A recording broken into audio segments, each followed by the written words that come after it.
At HITAM, we define engineering not just as a classroom subject but as an active, hands-on experience.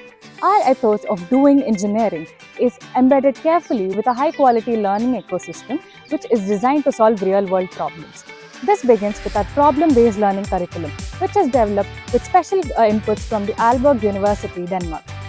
Our EPICS program allows students to apply engineering principles to solve tangible community challenges. Furthermore, we have multiple centers of excellence, including artificial intelligence, robotics, VLSI, IoT, and cybersecurity. Our campus features an active Google Developer Student Club and a dedicated Innovation and Incubation Center, which supports and launches student startups. Demonstrating our commitment to global standards, HITAM is also proud to be the first institute in India to have 99 students enrolled in the Grand Challenger Scholars Program of the United States.